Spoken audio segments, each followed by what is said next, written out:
some rest and relaxation, I hope. A little bit, but you're so excited to be back and ready for classes and all that good stuff. So we're excited to see you here. We started this mid-year leadership training several years ago because we realized a lot of our groups, we used to think that most of our groups transitioned in that March, April timeframe, but we realized a lot of our groups transition in December, and they do a January to December. And we want to make sure also a lot of people go abroad in the spring and different things. So there's a lot of transition, and we want to make sure that you have that information that will help you be successful in your organizations. I'm Anne Marie Algier. I'm the Associate Dean of Students and Director of Wilson Commons Student Activities.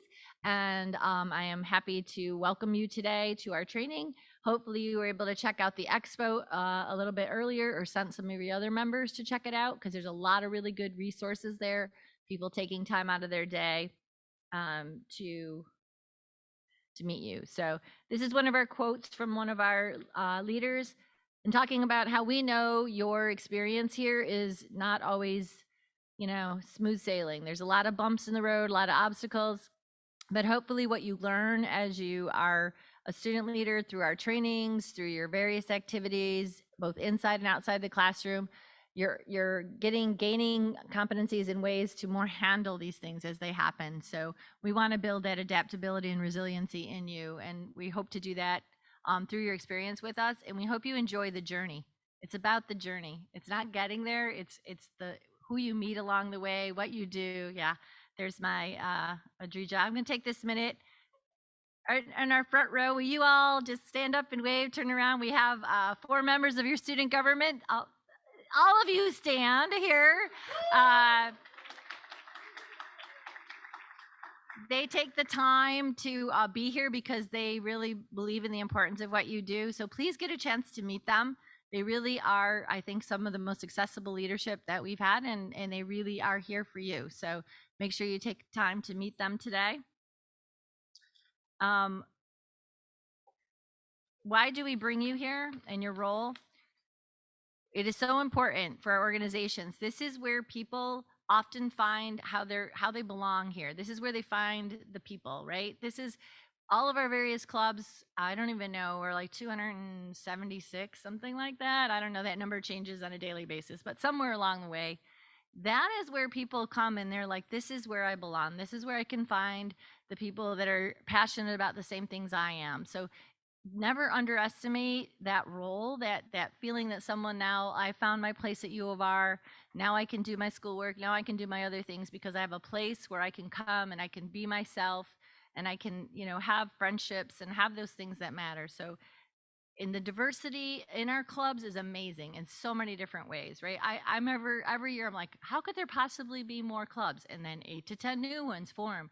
You guys are really creative in the things you want to do, and how you want to either help people or produce a magazine or do a performance. I've learned so many different things from watching all of your activities, and it's very exciting, and it makes the U of R such a special place. Your personal growth and well-being, again, you're learning while you're doing these things. We hope that through these sessions that we have, you're reflecting on that and helping to understand what you're doing. When you join the medallion program, which you found out more about in the expo, and I hope you continue to explore, you're going to find more ways to reflect on your learning and really see how that's developing you. I also want to make sure you remember about your well-being. Being involved in these organizations can be a great kind of stress relief from your academics, and a way to sort of relax and sort of refresh yourself. But please make sure you're taking care of yourself, you're taking care of your members. And if you see, we put some resources in your folder for CARE, for Mindfulness University.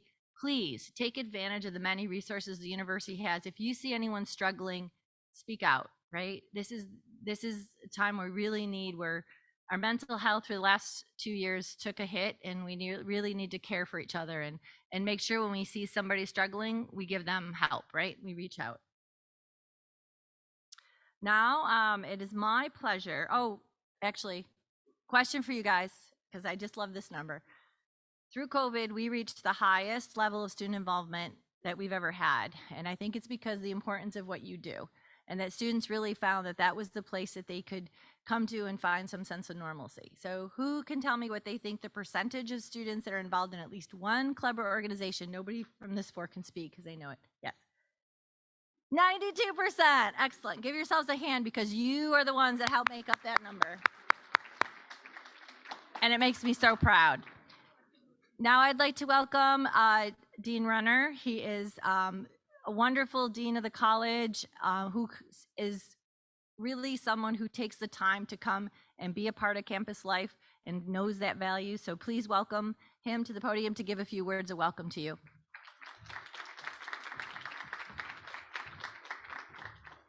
Thanks, Anne Marie. Welcome, everybody. Here it is, January. We're already back. It's kind of unbelievable. I'm really excited to be part of welcoming you, 100 new student leaders. It's really great to be on campus together, getting ready to kick off the spring semester. Classes start tomorrow, right? Oh boy. I'm really glad to be here, briefly at least, as you reconnect and fill your toolbox on what you need to be successful as campus leaders. And I think it's really great to see representation from college student organizations and fraternity and sorority affairs today. Actually, lots of different categories of groups are represented today. We have academic and pre-professional groups, awareness groups, club sports, community engagement, cultural and identity groups, fraternity and sorority, hobbies and interests, honor societies, intercollegiate competition, performing and visual arts, political groups, programming groups, publications and media, and religious and spiritual life. That just gives you a tiny taste of the range of kind of groups you all are involved in, and that's really wonderful. So you know our campus community is guided by our Meliora values. The Meliora values are values that we strive to follow, to think about when we're making decisions about how to respond and how to act. Every year we have a different Meliora value. This year's is openness. Openness is embracing freedom of ideas, inquiry, and expression. So that's something to be thinking about as you move into your leadership role this year. Leadership is also one of our Meliora values, but it's also one of our college competencies.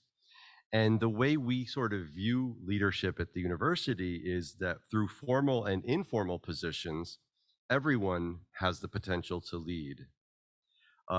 Students leverage the strengths of community to reach common goals and use interpersonal skills for coaching and development.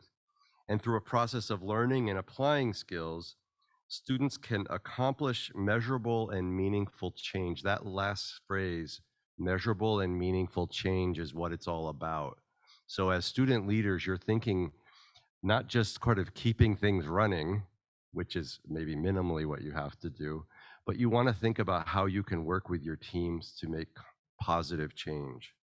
The U of R's view of leadership is what's called the social change model of leadership. And it has really 3 levels. On the individual level, it incorporates individual needs through the development of personal qualities, self-awareness, and personal values. It thinks about group needs through an emphasis on collaboration and interaction between the group and the individual. But critically, it thinks about societal needs. And there's this bit about change for common good. It really assumes that leadership development is a collaborative process based upon values and, again, focused on positive change, and that anyone can be a leader regardless of your position in a part of a group. Anne Marie mentioned the Medallion program, and I want to again also highlight that program as a program that sort of takes those 3 steps and breaks them down into sort of bite-sized pieces that anyone can really start developing their leadership skills through that program. You play a really important role. You are stewards for others in your organizations, and you will play a role in developing other leaders. As we mentioned, leadership isn't just sort of the e-board of a group. It's really everybody who's part of a group and the positive changes that they're all involved in. And I really encourage you to strive to keep developing this competency and to be positive change agents. I want to mention, Anne Marie did mention belonging.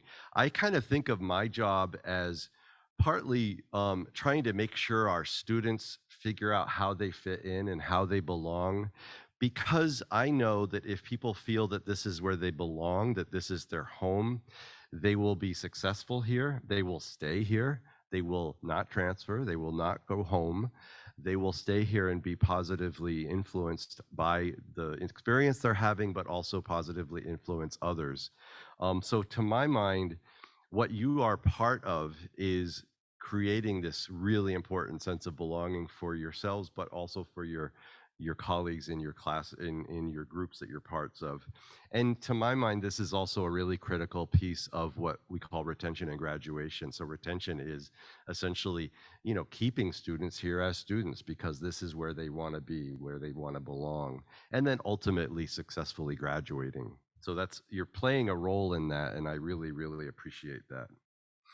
So you are making an enormous impact. I like to mention, and this is from Anne Marie, the 2021 Multi-Institutional Study of Leadership revealed that for all of our undergrads, the top activity that improved sense of belonging was a participation in a student organization.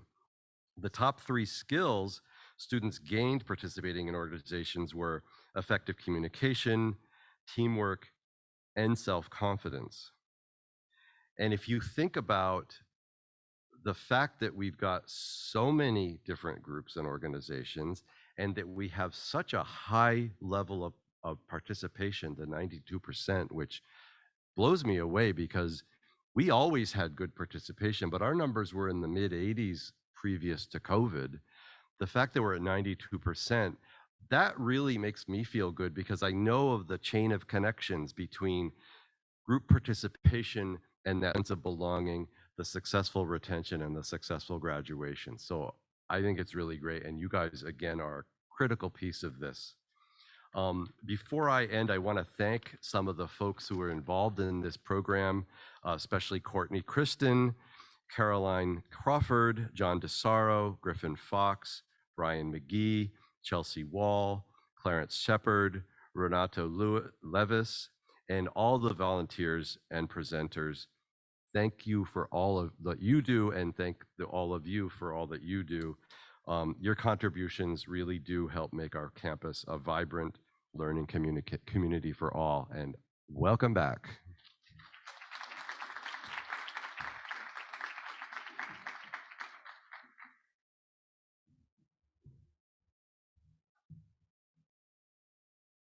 Okay. And I just want to also let you know that we are going to definitely leave time at the end for questions, because that's another reason we bring you back in person is as we give you this information, we want to make sure you have a chance to to ask us questions while you're here, and something someone else asks may trigger something for you. So do keep those questions in your head as we go, because you will have definitely time to get them answered. Want to make sure you're aware of your advisor. After this session, you'll be having a session with your advisor. There's for those of you in the back, there's definitely seats over here and in the front, and there's some in this whole row over here. So if anybody wants to sit, please.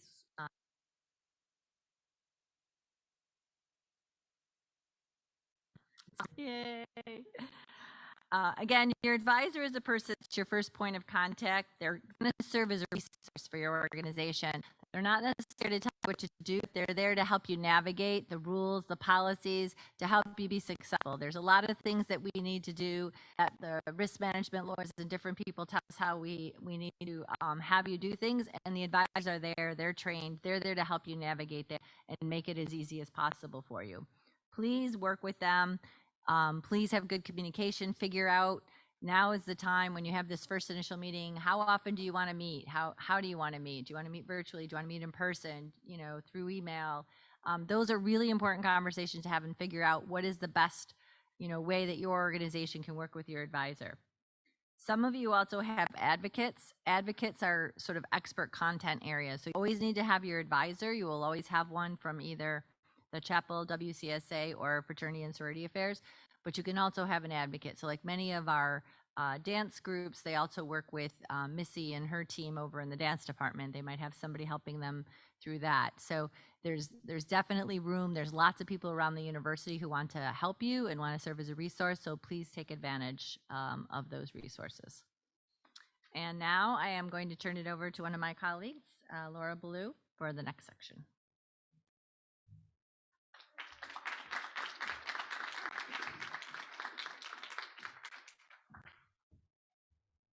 Hi, everyone. My name is Laura Ballou. I'm the Assistant Dean of Student Life Operations and Director of the Campus Center. Welcome back to campus. My hope is that I'm going to share some information with you about some of our student life spaces and some student organization services. Hopefully, you'll maybe learn one new thing today that you can take back to your student organization. So the first thing I want to ask is, who has attended a program in the community kitchen? All right, I see lots of hands going up. What have you eaten when you've gone to the community kitchen? Just yell it out. Tacos. I heard some others. All right. So if you have not been to a program in the community kitchen before, a lot of our organizations host small events or also small bonding programs. And this is a place where your organization can either come together as a community or offer something to a community over food, which we know is a great kind of shared experience. If you're thinking, I would like to have a community kitchen program with our student organization, the first step that you need to do is make sure you have someone community kitchen trained. So if you go to our CCC forums, you can sign up for one of our upcoming trainings. So that is step one in order to be able to access that student life space. Has anyone checked out the new furniture in Hearst Lounge? Anyone seen it? Yay, some people have seen it. What's missing?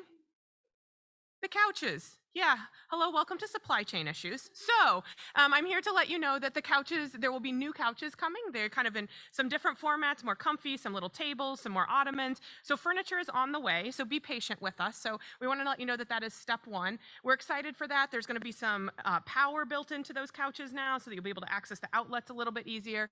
So we're excited for that, and I think it will add that kind of extra space that we want to Hearst Lounge. The one thing is if you do a program in Hearst Lounge, the couches are a little bit bigger. We will not be moving the couches anymore. We'll still be moving the center area for small programs, but we will not be moving any of the couches once they come in. One of the things that we heard from our performance organizations and our dance organizations is that they needed more spaces with mirrors. So we have purchased some movable mirrors that are going to be in the Spurrier gym. So they will be mirrors that when sports groups and other things are using it will be rolled away into a closet to be safe, and then dance and performance groups or others that use the mirrors can bring them out for their rehearsals. They are on order, so be patient with us, but we'll notify the organizations as soon as those are in stock and ready for us. And then finally, I know you all are planning your first general interest meeting, you're planning some of your weekly meetings and how you're going to engage your members. And I just want to make sure that you're aware of two resources. One is that in the Spurrier gym, if you reserve the Spurrier gym, we have some basic gym equipment that you can use that's already there. So some volleyballs, some basketballs, things that you can already use. So if you want to do a gym night or an active activity, you can use those, the equipment that's there. And I know a lot of folks like to do board game nights or game nights. Any of the games in Rockies can be signed out by student organizations. You can sign out multiple games. You can take them outside of Rockies, and so that you can use them for your events. If you have some ideas of new games that you would like to see added into our inventory that would really benefit your student organization, please make sure you email WCSA. We're always looking for suggestions of ones that would kind of add to our inventory that would really help student orgs. Couple more things about some of our services that for student organizations. One is, where are the shops at Wilco? Somebody tell me, where are they? First floor, first floor right here, by the candy, that's important. By the Common Market, yes, yes. So that Shops in Wilco area is still one of our newer surfaces. What does anyone purchase there? Jewelry, everything. Cupcakes, boba. There's a lot of boba going on there. So I purchased my earrings there. These are my favorite Rochester earrings I purchased there. Purchased the socks for some Christmas presents. So remember that this is an area that is exclusively for student organizations to use to fundraise for those organizations who do need to fundraise. So make sure that if you have not utilized that resource that you check that out. Some of you are going to need transportation within the Rochester area, either to go maybe on a small program, maybe to get supplies for an event, something like that. We do have vans available for use. If you were thinking that that would be something that would benefit your organization, the first step is to have an approved driver. So again, CCC form they have to fill out to get an approved driver. But again, trying to think about what are the things I need to do so that it's not suddenly the day before I need to use the vans and we don't have somebody approved. So think about that ahead of time. Supply and resource request form is a service that we rolled out in the fall and we're continuing to use, which is for our college student organizations and fraternities and sororities who receive a supplemental funding. This is where you can get event supplies like craft supplies, office supplies, paper products for food events. You don't need to pay for those, or if your pizza shows up and you don't have any, this is what you need. Parking passes, etc. It's really helpful to us if you request these things ahead of time. There's a CCC form. We'll have it ready for you. You just pick it up at the Common Connection. It's really easy. If you're in a jam right in the middle of your program, we will help you out, but the sooner you put in those requests for the events, the better it is. And finally, our group travel process. So if your organization is planning on doing any travel outside of Rochester greater than 25 miles, we have a program called Group Travel where you have to register your travel event, but also every single person who's going on that trip has to fill out an individual travel waiver. So if you know that you're going to travel this semester, don't wait until your trip is planned. If you're thinking you might want to travel this semester, just have all your members go in and fill out the individual travel waiver. This could help you too if we sponsor, WCSA sponsors, a trip that's further than 25 miles, then you already have your individual travel waiver done. It's one less obstacle. So everyone today could go into CCC, fill out your travel waiver form, then it's on file. You only have to fill it out once per academic year. So if you've already done it, you're good. But if you fill it out now, it'll be good for the rest of the year. I want to share some fun pictures with you all. As student leaders, we like to give you some insight into what's happening next. So one of the next ventures that we are going into for Wilson Commons is that we are transforming what you all know as the Common Connection into a campus information center. So you can see kind of how we visualize this and some more pictures about what this will look like. This construction will start this summer. And so when you come back in the fall, hopefully many of you are coming back, then you'll be able to see this. And we hope this will be a new hub for students, both the student leaders, all students on campus, parents, guests, and everyone. But you'll definitely see some activity this summer as we prepare for this. One other piece that's happening currently is that on the second floor, which is where the Common Connection is currently located, both restrooms on that floor are currently being renovated, which is really exciting as someone who has worked here for a long time and have not seen those restrooms touched. But just so you know, it is going to be a couple months till they renovate them. So there are restrooms available on other floors of Wilson Commons, but I know a lot of you do events in Hearst Lounge and things like that. Those second floor restrooms will be offline, hopefully probably till about the beginning of April. The final piece that I'm here to talk about is CCC. CCC is our student engagement tool. Our goal is that all student leaders are engaged in this platform and that they're using this to manage their organizations and to do their organization business. And because that's our expectation, we want to make sure that you have tools so that you can successfully navigate. In the fall, we launched a new dedicated UR CCC app. And so these are QR codes to that if you didn't download it already. So now you just would have a U of R app instead of going through, some of you might have an old campus groups one. It still does work, but the new U of R one is the one that we'll continue to use in the future.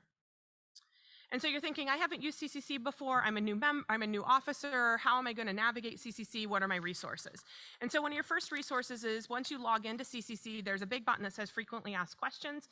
That goes to the Wilson Commons Student Activities website and has a whole lot of questions organized by category that you can browse to see what kind of situation you're in and what you might want to try to get an answer to.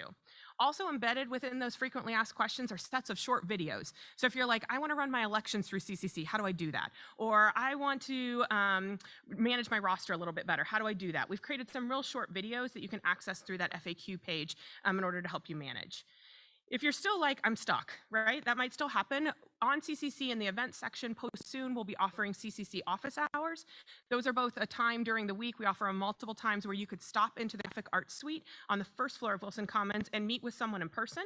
It's a staff member or one of our student staff. They can help you with your CCC questions. We also have a Zoom room open at that same time. So if you're like away and in class, but you need to pop in for something, check out those CCC office hours. That's another way to get support. And finally, in the FAQs, we do have a support ticket. So if you've gone through all these resources and you're still stuck, make sure you fill out a support ticket, say what you're looking for, tell us what training you need or what you're looking for, and we can help you with any technical problems that you might have. Hopefully at the expo, you visited our CCC table if you had any kind of urgent questions that you wanted to have answered. Couple more things about CCC. One is this is another resource. If you scroll down, once you log into CCC, there's a whole line. You heard me say the phrase CCC forms multiple times, right? This is our friend. It's a good thing, but this is where you can get the link to the CCC forms. Really, it has all the forms that student organizations need in order to do their business, but it also has a couple of other links that are really helpful for student organizations. And my final CCC tip for today is a little bit about roster management. Roster management is really important for us, both in how you manage your officers and how you manage your members and your contacts. For officers, this is how we contact you. So if you had someone in your organization that said, well, I didn't get an invitation to mid-year leadership training, it probably because they weren't listed in their officers. So how you manage your officers is you navigate to your organization's dashboard and you update your officer listing. Please keep that up to date. That's how you find out about this, Activities Fair, Celebrate Diversity. It's how you get the Student Organization Insider, our monthly newsletter. So make sure that that is up to date. You can also see then this is how you manage your members. We do ask you keep your membership up to date. And you also have another option in addition to members, which are your contacts. Members should be the folks that meet your definition based on what's in your constitution about being an active member. Contacts are folks that just want to learn about your organization, or maybe you're new to your organization. Some folks ask a lot about, well, who can vote in my organization? A lot of time it's your active members, so you want to keep your active members separate from your contacts. It's really easy to toggle them back and forth so that you can kind of keep track of them. And when you're emailing through CC, you can choose. Maybe you just want this message to go to your members because it's about voting. Maybe you want it to go to everyone because it's about a general interest meeting or event. So you can choose based on those categories. So it's not like if you put them on one list, you'll never be able to contact them. You can toggle back and forth. These are just a couple of examples and shout outs that everyone gets a website through their CCC page. This is how you advertise your organization. And so here are a couple of CCC sites that look a little bit different. This again, if you're like, I'd like to make my CCC website look different. This is again, we have information online. You can pop into CCC office hours. We'd love to help you make that a little bit better. And now I'd like to welcome my colleague, Brian McGee.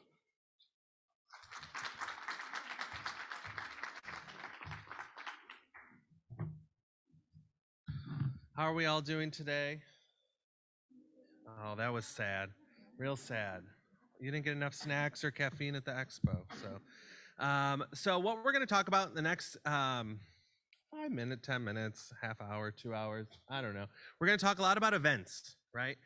Because a lot of you, this is a huge piece of your functionality. You're doing events, you're holding meetings, major performances, you're fundraising, you're doing a lot of things, right? And that's what your goal is, right? And some of your missions, right? So activity registration is all done through CCC for those folks who have never done it before, right? And to help you with that, on the WCSA webpage, we have lots of resources to help you learn how to register certain types of events. How many of you have been to the webpage and have watched the video on how to register events? Oh, okay, more than I thought. So we uploaded a brand new video yesterday, so make sure you do that. It's really short and sweet, right? So the one thing to really point out when you're registering all types of events is the timelines. So we do 4, 14, and 30-day timelines based on the type of event that you're trying to have, right? So if you're hosting a really small, your general interest meeting or your GIM, that's a 4-day, right? Get it in 4 days before, we'll move it through the system, your advisor reviews it, and then you're good to go. But if you're hosting a larger activity, let's say you might be fundraising, you need services, you might need furniture, AV, you might have some food, that's in the 14-day time frame. So make sure you get it in 14 days prior, minimum of 14 days prior, right?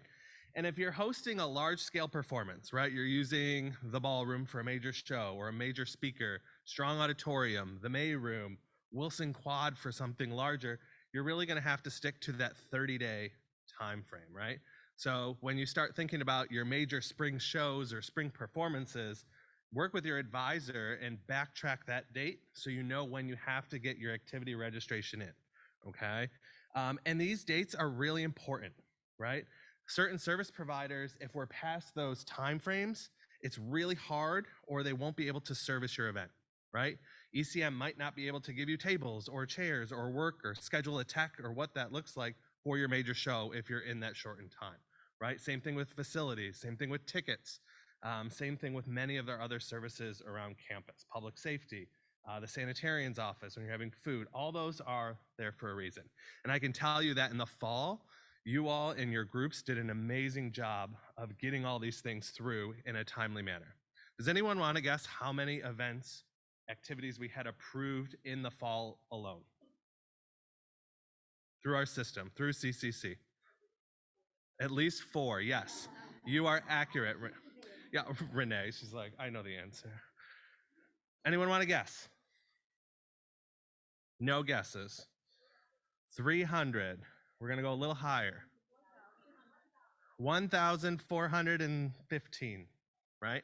So there's a lot of stuff, and a lot of those are some smaller meetings, but a lot of those are major fall shows, performances, rush events, ticketed events. So there's a lot going on campus, right? And when you think about it, all the service providers, your advisors, WCSA, we're looking at these all the time to help make sure that you have a successful event. So do your best to follow those timelines. And if you have questions, don't hesitate to reach out. We are here to help you. Anne-Marie talked about the role of the advisor and advocate earlier. Use those resources to your advantage, right? Up there, I also put checklists. So if you go to our webpage on how to do events, if you're hosting an event with food, a GIM, a party, we have checklist templates that you can print right off of the website and use it as a planning tool. What date do you need to do this by? When do you need to order your food? All those checklists are there, and you can bring that to your advisor meeting, show them on Zoom, email them, and they can help you fill that out so you can be successful and you don't miss things for your event. Recurring events. We know a lot of you put in recurring weekly meetings in CCC, right? If you do submit those, I'll talk about the change to that policy in a minute. We ask that you don't click recurring and go into the function and click every other day in all the months, right? Some of you might know what I'm talking about. Just put in the chat and you have to submit your EMS reservation number when you do that. Our event standardization team and our reservations team will help set all that up so you don't have to, right? We're trying to expedite your process to get it through our system. One change to our event registration and activity registration policy this year, or this spring, is if you are hosting a weekly meeting, practice, or rehearsal that does not require any services, right? No ECM, no facilities, no public safety, no tickets. That no longer has to be submitted through CCC, okay? This is a change from the fall, if some of you did that before, okay? You are capable to do it. You can do it to advertise, put something on your CCC page, but it is no longer required. If you are doing one of those activities that requires services, you still need to adhere to the 4-day or 14-day, depending on what resource you need. Does that make sense? That is a change. I know this is new for a lot of you. Did you have a question? No. So your reservation doesn't count as a service, right? So if you go in and you want to use Wilson Commons 122 as an example, if that's all you need, because that room is self-service, so you can plug in your computer, you can do everything on your own, totally fine. You do not need to submit that. You can, but you don't have to.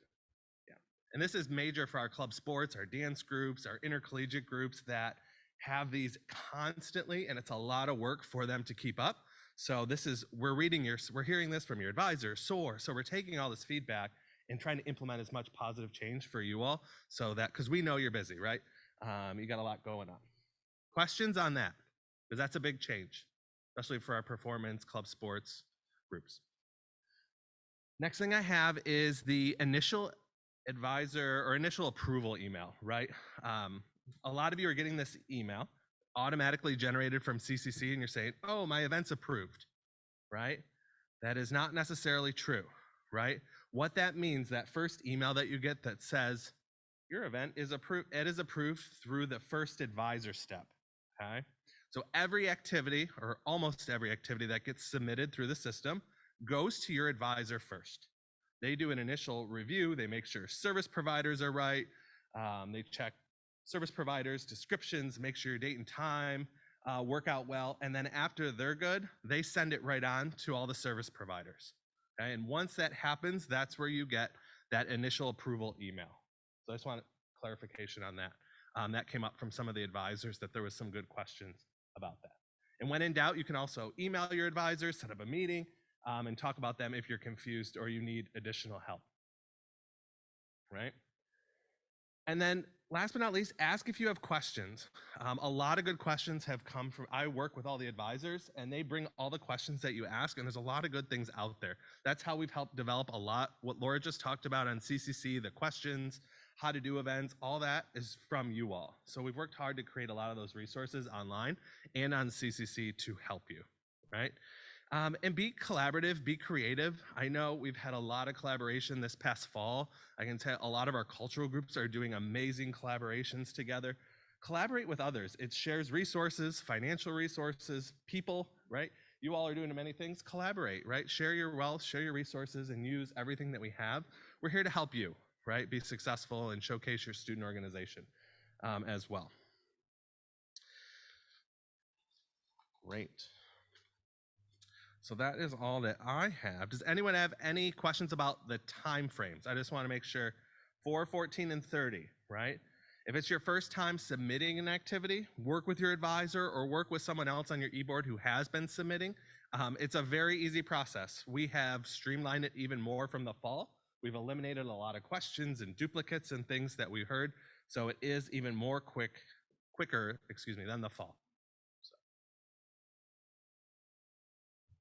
Oops. So questions, right? So we are here now, Anne-Marie, Laura, and I, to answer any questions that you have as it relates to CCC, activity registration, expo, service providers, advisors, what's out there. Yes.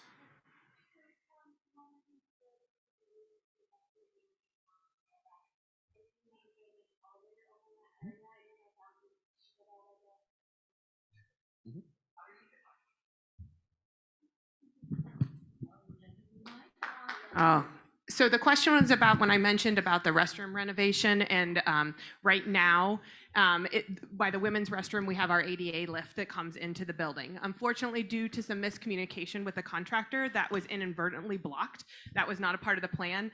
I have been calling and emailing every day. They said it was going to be gone by the end of the day yesterday, and so I met with them again this morning. So our long-term goal is that I'm hoping today, even fingers crossed, that partition will be pushed back so that the ADA lift will be accessible, because I know how important that is to folks. So I apologize that it has caused a problem right now, but that was definitely not the intention, and we're trying to remedy it as soon as we can. Other questions? There's got to be questions out here.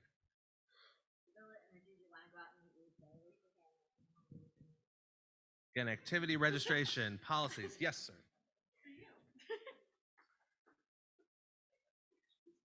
I checked on CCC to see if my events were approved. So, and they're all listed, and they have the location and everything. So, does that mean that they're like confirmed for like everything, or because I know you said that just because you get a confirmation email doesn't mean that it's truly confirmed. So I just want to know if it's on CCC and the location, does that mean it's truly confirmed, or? So when you go into your student organization, Yeah, what student organization is it? UNICEF. UNICEF. So if you go into CCC, you click in the UNICEF. If you're an officer, you get the whole back end, right? Yeah. The events, the forms. So if you go to forms or your events, sorry, my events, that'll list everything that you've submitted. Yeah. So if it says approval in draft, it means someone has started it. It's not fully submitted. So whoever started it needs to go in and click submit. We see that a lot. Okay. And then also it'll say pending approval next to it if it's still working through the process. Yeah. So it might be with your advisor, it might be with a service provider, our standardization team, our finance team, whatever that looks like, it'll say pending approval. Okay. And if it says approved or there's nothing next to it, then it's fully approved and you're good to go. Okay. Thank you. But when in doubt, if you're like, wait a minute, you can ask your advisor, you can stop by WCSA, we can help you with that. Yes, and that's another way you could check on the Okay, event got it. flyer board, either on the first page or your page, Yeah. It'll So, show so, up. so they're Yep. all on the events board then. then it's fully approved. Okay. And it's been through cool. the whole process. Okay. Thank you. Yep. Good question.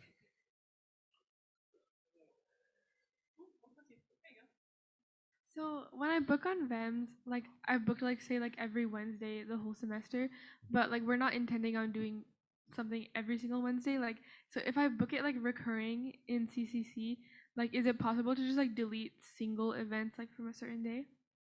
So if you get approved through EMS for, here's your semester weekly meetings every Wednesday at 7, right? And you submit those on CCC, you want to advertise.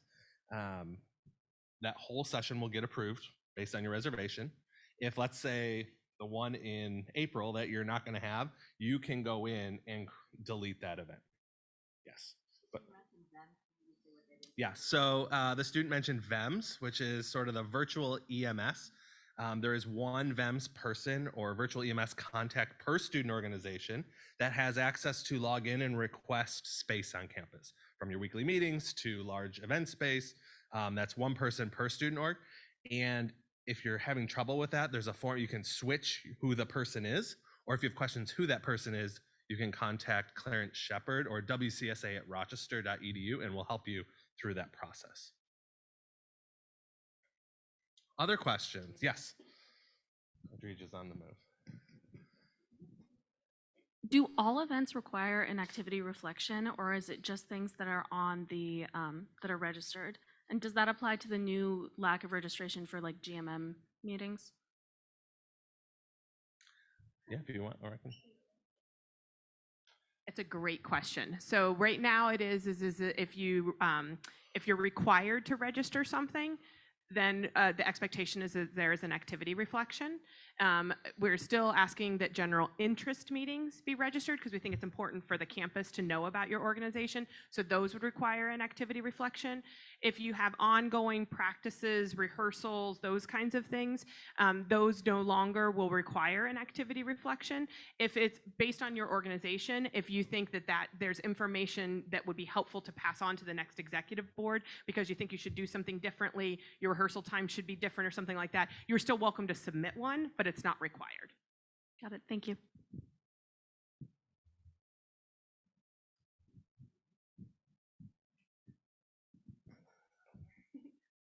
So for the student activity vans that you can use within Rochester, can you apply for gas cards for those, or would you be required to pay the gas for those? So for the SA vans, they come with gasoline already in the van. So there is no cost for them and there is no van cards associated or no gas cards associated with them. They will come fueled up for you.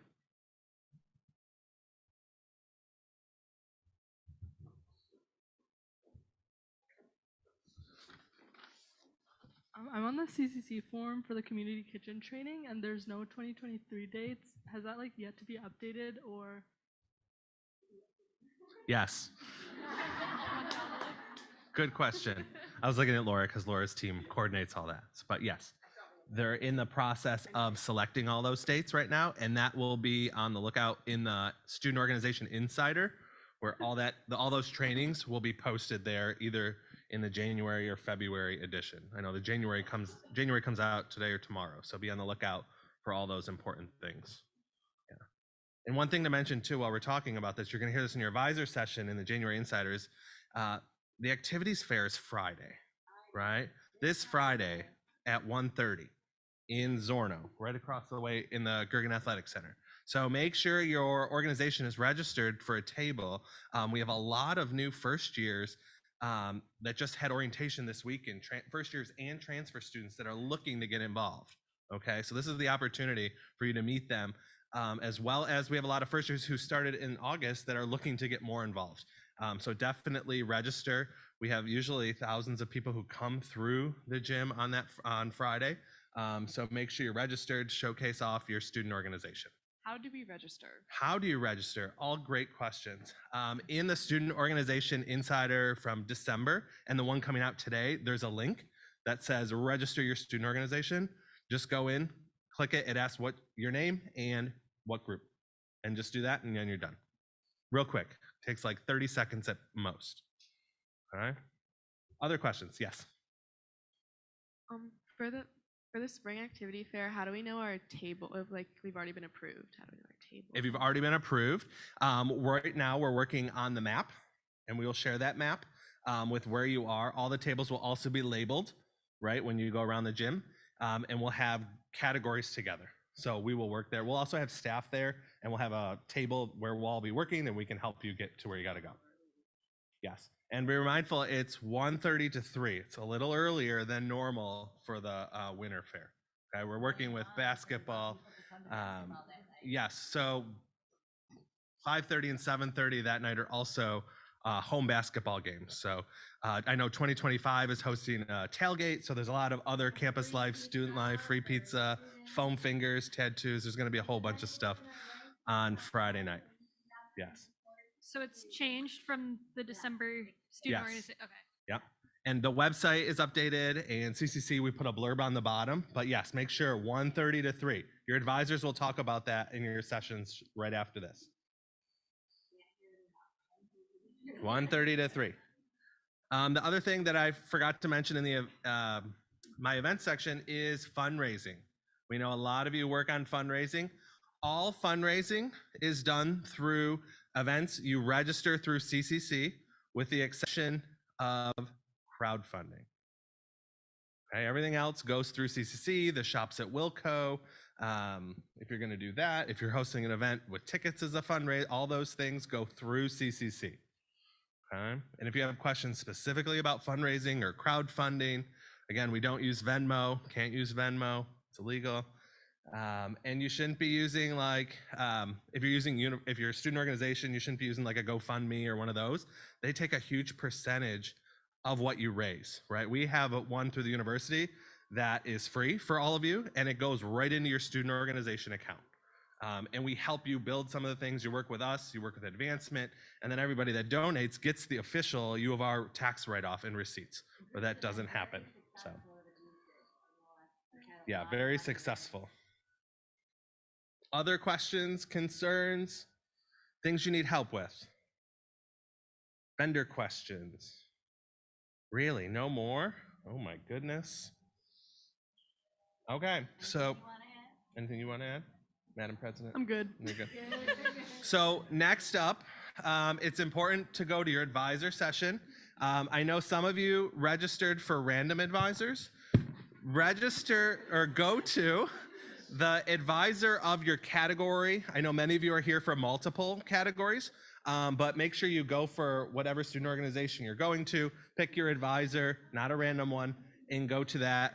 In your folders is a list of all the locations for your advisor. Okay, and then after that, we have the leadership workshops. Make sure you go to those, especially those of you who are in the medallion program.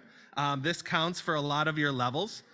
So you can level up and go on to the next level within the program. So on the screen is a reminder, refresher of where you got to go. If you still don't know where you need to go, come up here and I will help you.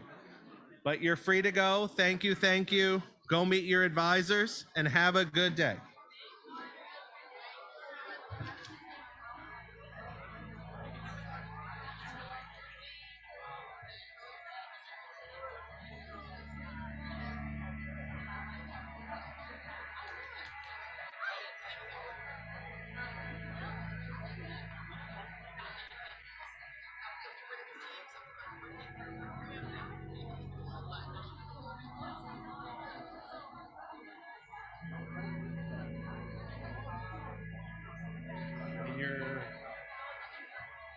Do you need a clicker?